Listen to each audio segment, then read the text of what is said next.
It's almost time for kids time. We're gonna be late. It's time to share. There's a world out there looking for a friend like Jesus. It's time to share. There's a world out there. Let's tell him that he loves us so. Let's tell him that he loves us so. Kids time. Kids time. Kids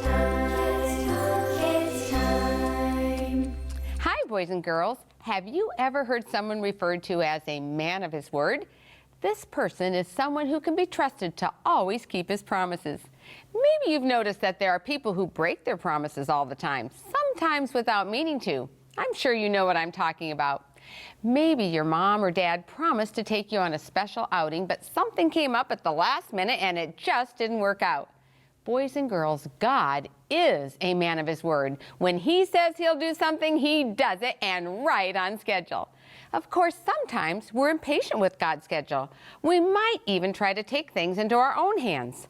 Our Bible story today is about a man and his mother who were impatient with God's timing. It caused their entire family a whole lot of misery. But God was still in control. He always is, and that's great news. You'll hear all about it in just a little bit, but first, it's time for Nature Time.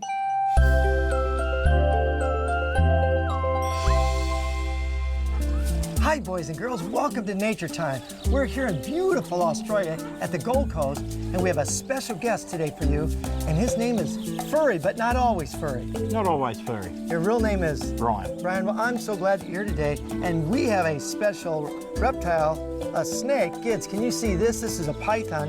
What kind of a python is it? This is called a central carpet python. We can tell that by the colours, so it's well suited to the desert.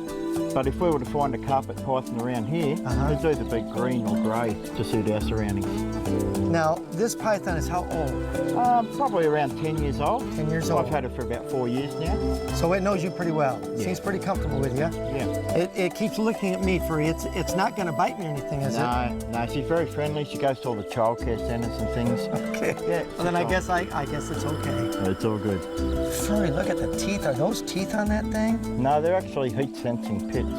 They help it find its food in night time, so it sees in infrared vision. Oh, wow, that is so cool. So how long does a python like this live? Probably, 20 to 30 years old. Oh, that's a long time, kids. And tell me about the scales. Does this shed? Yeah, it sheds about 5 to 6 times a year. Is that, now why so many times? It depends on how fast it's growing. Okay. So a baby snake will shed a lot more than what an adult snake will. Okay. Do you think it likes me? Yeah. So how many young does it have? It must like me pretty good. Hey, buddy. Whoa. Kids, this is kind of exciting. Just let her go up around your shoulders. Oh, okay. There you go. Yeah. Yeah.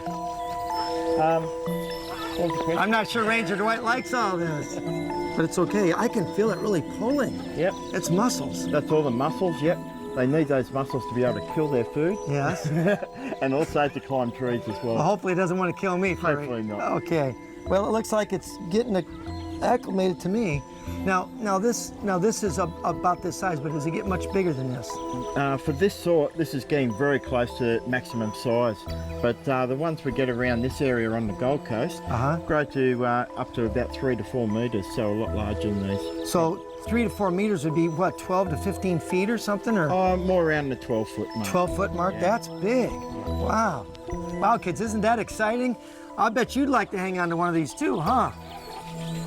Well, maybe someday.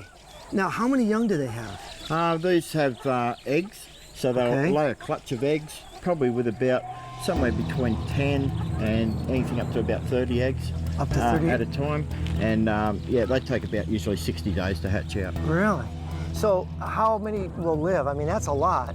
Probably out of the clutch, probably only 1%. 1%. Wow. Well, this is pretty exciting. What else now? You know, on snakes, some of them have like little feet, or used to be where their little feet. Does this one? You're talking about their spurs. Okay, the spurs?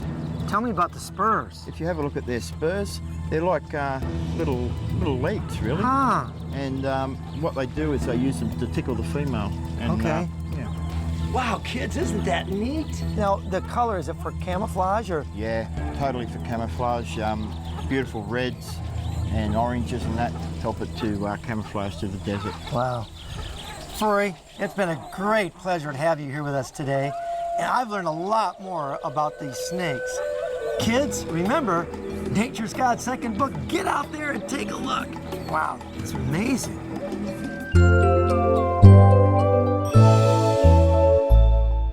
Welcome to Learning Time. I'm glad you joined us today. And today we are in beautiful Collegedale, Tennessee, aren't we?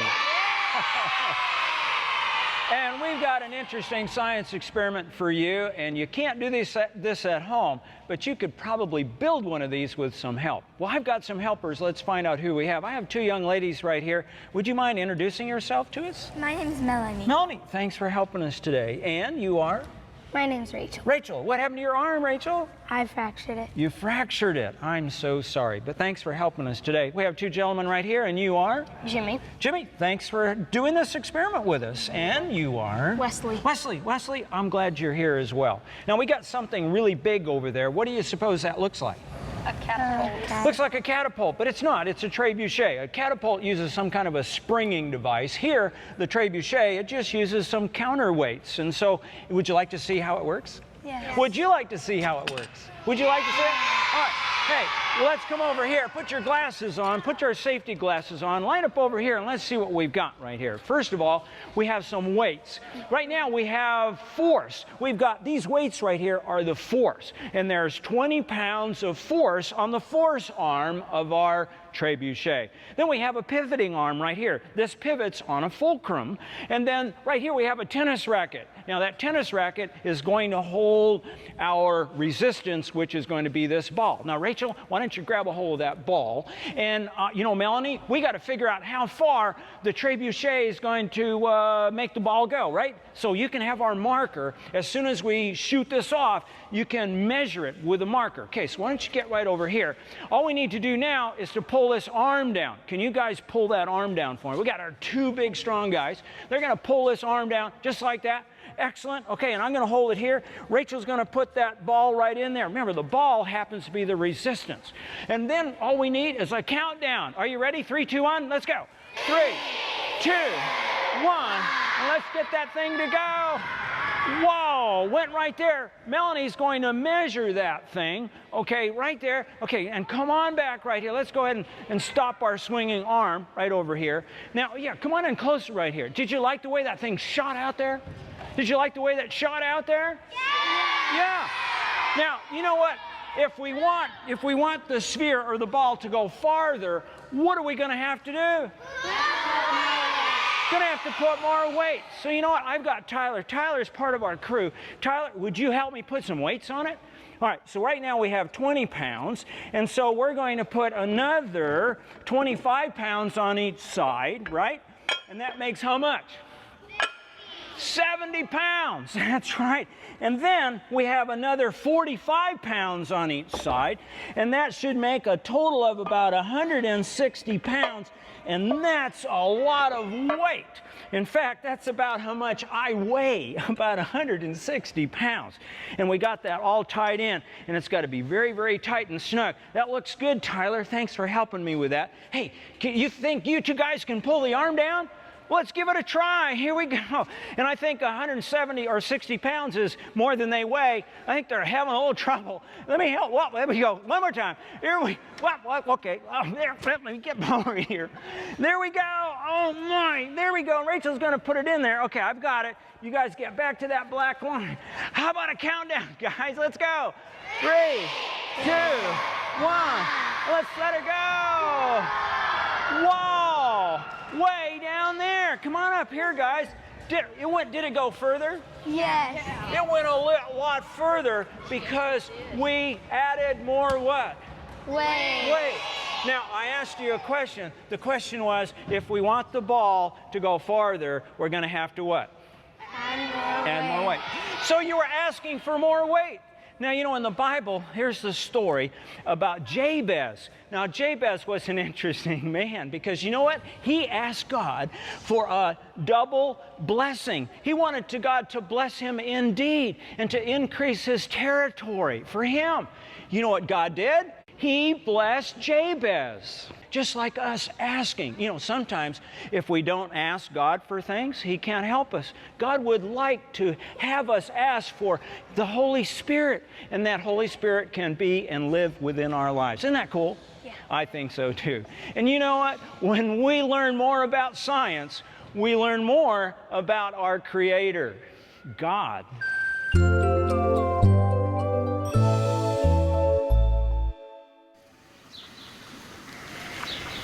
Tola, where's my son Jacob? I saw him just a while ago.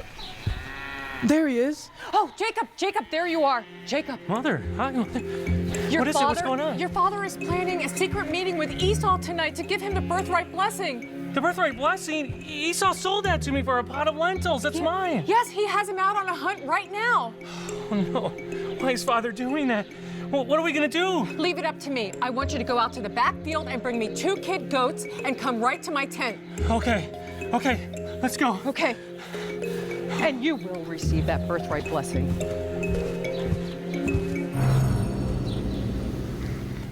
Mother, I don't feel very good about this. Esau's so hairy, and I'm so smooth-skinned. Father's blind, but he's never going to believe this. That's why I'm putting this goat skin on you, so that when your father touches it, he will think it's Esau. Okay. I don't like deceiving Father. I don't like deceiving him either, but the angel told me you are to receive the birthright blessing. I'm just trying to make it happen. Okay, but if Father finds out that I'm deceiving him, he's gonna curse me instead of blessing me. I can't have that. If that should happen, I will take the blame. Deborah, is the fresh grape juice ready to take to Isaac? Yes, Mistress Rebecca. We have to move quickly. Esau will be coming back from his hunt soon. I can't do this. Yes, you can do this. Okay, yes, you can. okay. Let's go. Go. Who's in my tent? Who is it? Speak up! Who is it? I am Esau, your firstborn. Esau? I am here for my birthright blessing. Esau? Here You're to back save so your game. you're back so soon from the hunt? Esau? Yes, the Lord your God has blessed me. Here, some savory meats. You see? Yes, it smells like the savory meat Esau would make. Oh, delicious. Wine to drink. Thank you, Esau. Thank you very much. Thank you. Are you sure? Are you sure you're Esau? I Are am. you sure? Let me smell you. Oh, yes. Hand feels like Esau. Smells like Esau, but the voice sounds like Jacob. Are you sure that you're Esau? I am sure. Father, bless me. Give me the birthright blessing. May the God of heaven bless you, my son. May the dew of heaven bless your fields. May the granaries be full and your wine vats overflowing. May your flocks be abundant. May your family serve you. And the nations around you bow down. And those who curse you, may they be cursed. And those who bless you, may they be blessed. You've received your birthright, Esau. My son, you have now received the birthright blessing. Oh, thank you, my father. Thank you. Quick, hide. I'll watch for your brother. Quick.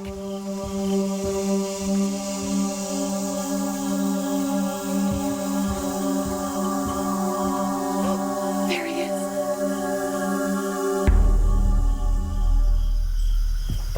Father, wake up. It's me, Esau. Esau? Yes, Esau? your firstborn son. What are you doing here, Esau? Did you forget something? What do you mean? I just got back from the hunt, and I've just prepared this, your favorite meat for you. that you may eat it and I may receive my birthright blessing. Blessing? I Yeah. gave you your blessing. What? Yes, the blessing's been given. To who?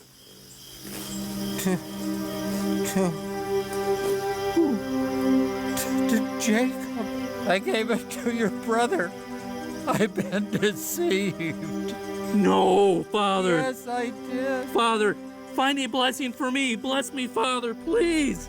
There will be no dew from heaven on your fields, Esau. Can't be. You will be living by the sword, and you'll serve your brother No way. No. until you rebel, No. and then you will no longer be under his control. I've been deceived. I've been deceived by... It's mine.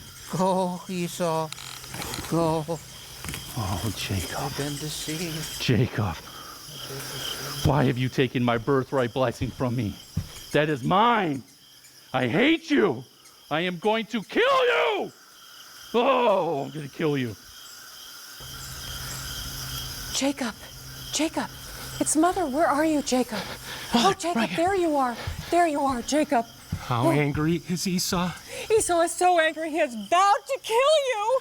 My own brother? Yes. He's gonna kill me? Yes. You must go to my brother Laban's house. You will be safe there. I can't believe I have deceived my brother. I have deceived my own father by making him think I was Esau, by wearing his clothes. Most of all, I have sinned against God. Oh, Mother, what have we done? What have we done? Oh, son, come. I must help you get ready for this long journey. Please.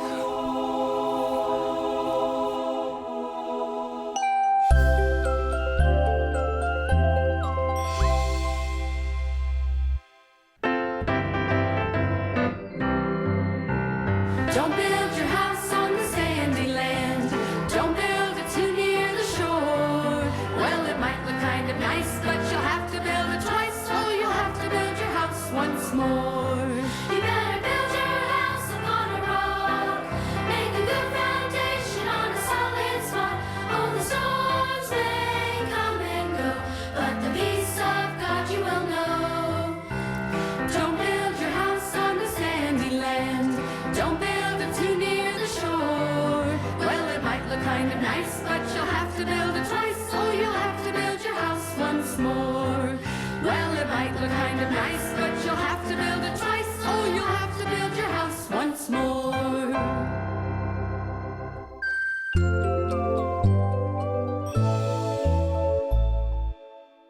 It's time for Miss Brenda's Book of the Day. And today's book is called Julia, and it's written by Helen Godfrey Pike.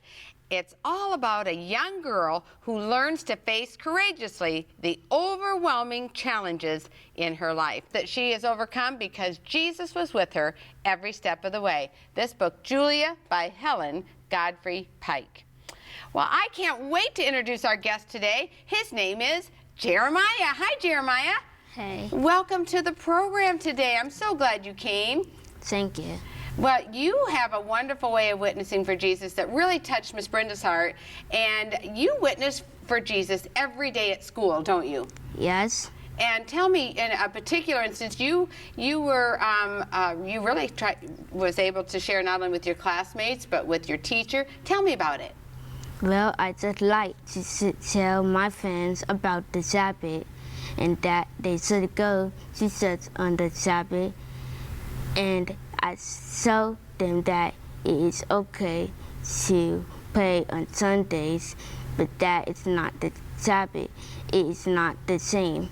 And show them that it is foolish to worship idols because it is man-made. When you need help, it can't help you. The idols can't help us, can they? Because they're just, made of, like you say, of material things. But God is an all-powerful God. Only God can help us, right? Right. And then you were, what I understand is that your friends, parents started complaining because you talked about God so much, and your teacher started, complaining because you talked about God so much.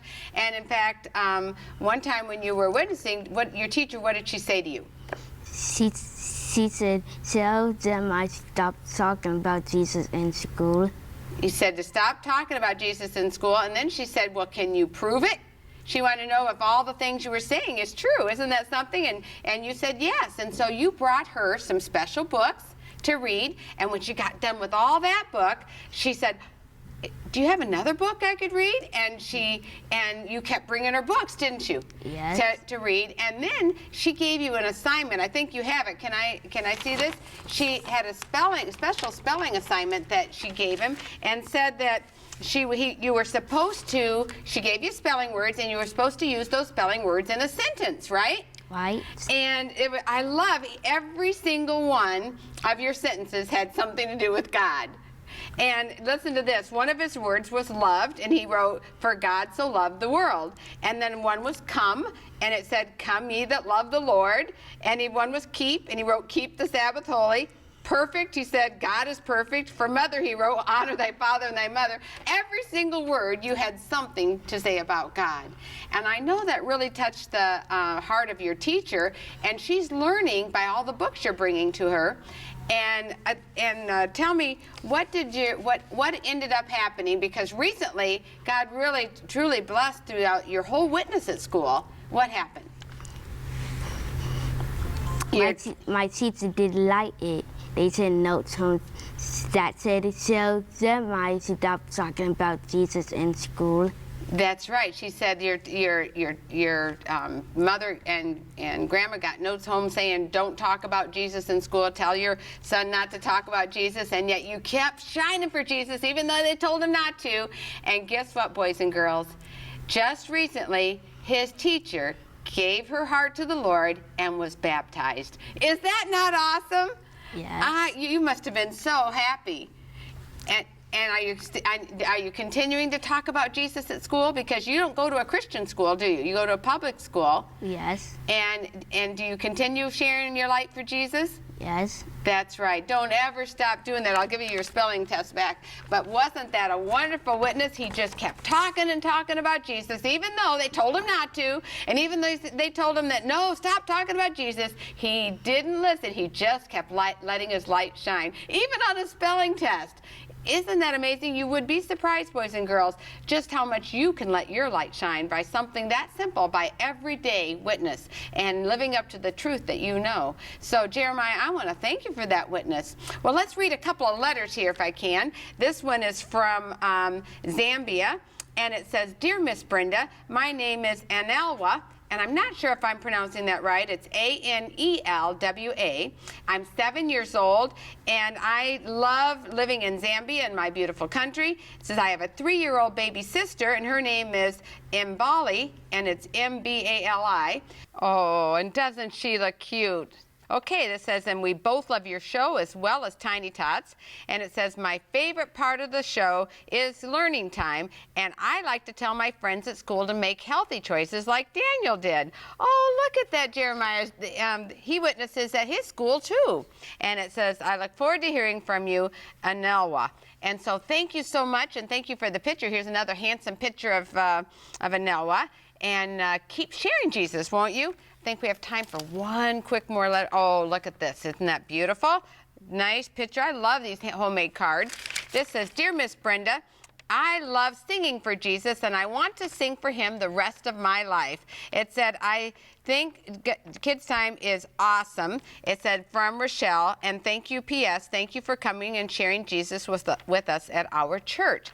But it doesn't tell me where Rochelle is from, so I don't know what church that is, since I speak at a lot of churches. And so I want to thank you, and I'm glad I got to meet you in person, Rochelle, and I want you to keep witnessing, won't you? Jeremiah, thank you for being with us today, and I want to encourage you to keep letting your light shine at school and wherever you go, okay?